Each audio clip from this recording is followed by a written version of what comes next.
Shalom saudaraku, berjumpa lagi bersama dengan saya, Gembala Jemaat Gereja Isa Al-Masih Lawang, Like Generation, dalam program Sapa Jemaat di Rumah.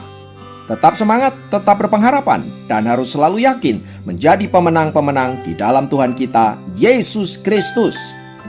Firman Tuhan kali ini terambil dari Yakobus 5 ayat 16. Yakobus 5 ayat 16 berkata, "Karena itu hendaklah kamu saling mengaku dosamu dan saling mendoakan, supaya kamu sembuh. Doa orang yang benar, bila dengan yakin didoakan, sangat besar kuasanya." Saudara, di bagian pertama ayat tadi dikatakan bahwa karena itu hendaklah kamu saling mengaku dosamu dan saling mendoakan supaya kamu sembuh. Ayat ini sepertinya memberikan kunci kelepasan dan pemulihan, yaitu dengan cara saling mengampuni.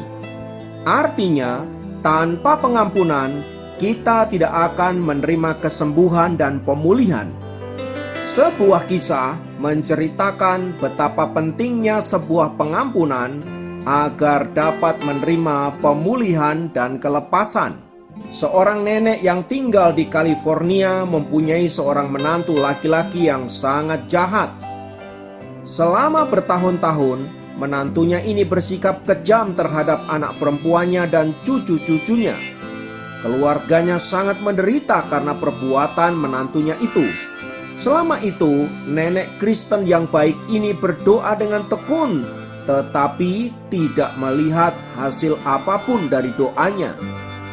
Suatu malam ia menghadiri sebuah ibadah yang dipimpin oleh seorang pendeta yang bernama Joy Damson.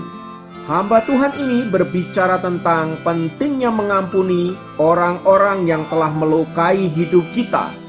Pendeta Joy Damson juga mengatakan pentingnya mendoakan orang-orang yang melukai kita dengan penuh kasih. Kita tidak bisa membenci seseorang sambil kita mendoakan perubahan orang itu. Itu artinya jika kita rindu melihat perubahan dan terobosan dari orang-orang yang kita doakan, maka mulailah dengan mengasihinya. Mendengar firman Tuhan yang disampaikan oleh pendeta Joy Damson itu, nenek tersebut tersungkur di bawah kaki Tuhan. Ia memohon belas kasihan kepada Allah karena selama ini dia telah menyimpan kemarahan, kebencian kepada menantunya tersebut. Nenek itu sadar bahwa ia tidak bisa terus-menerus terpenjara oleh perasaan marah, benci, dan dendam yang selama ini tersimpan di dalam hatinya.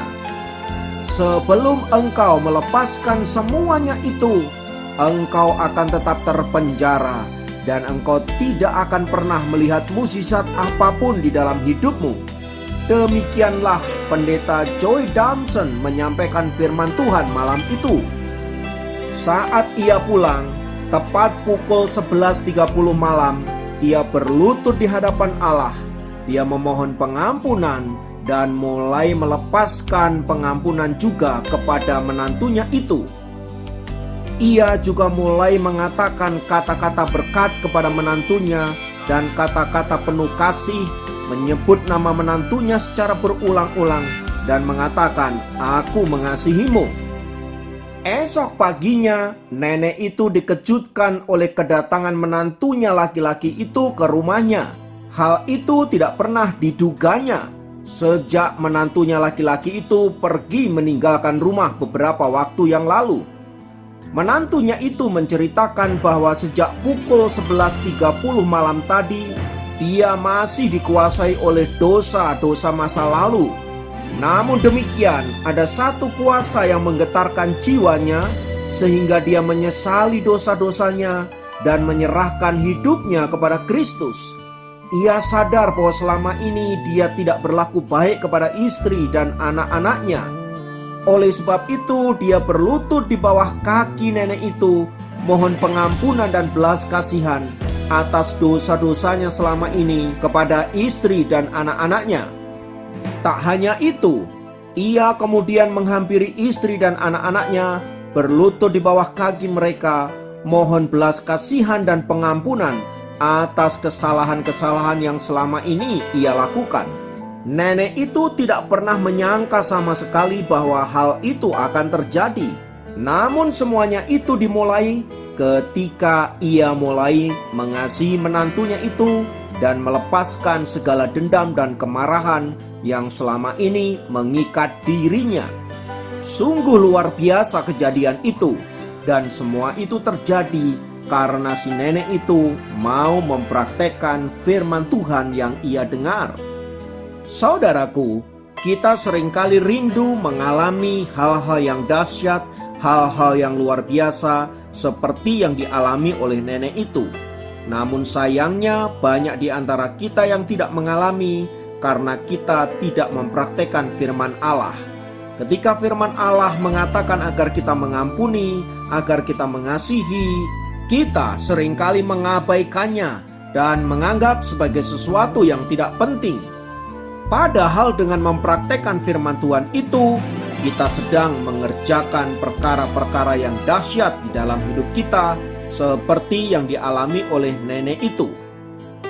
Oleh sebab itu, saudaraku, melalui firman Tuhan ini, mari kita belajar untuk mempraktekkan firman Allah agar kita dapat melihat kuasa di dalamnya yang dapat kita alami dalam hidup kita sehari-hari, supaya kita menjadi anak-anak Tuhan yang berkemenangan.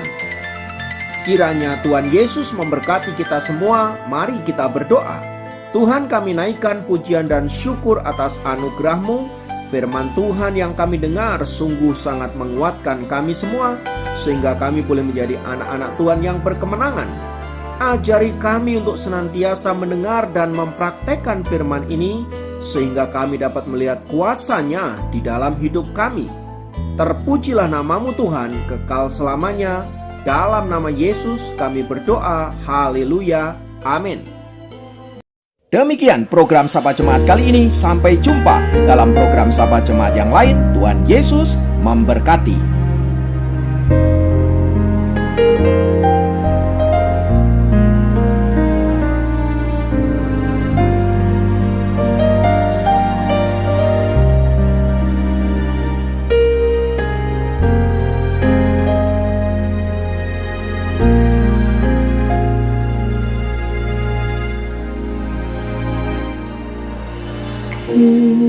Kehidupan di dunia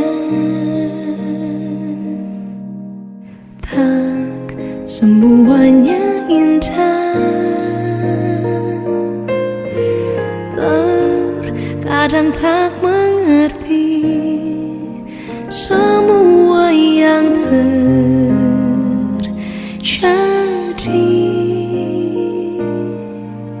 Di saat tak berdaya, ku berharap padanya. Tak pernah dibiarkan, yang percaya padanya.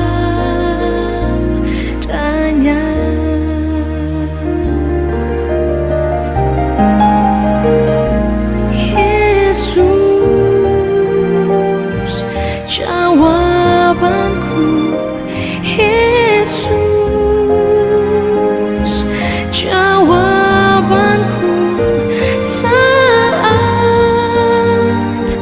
tiada jalan, hanya Kau jawabanku. Yesus jawabanku, Yesus jawabanku, Yesus ku percaya hanya Kau jawabanku.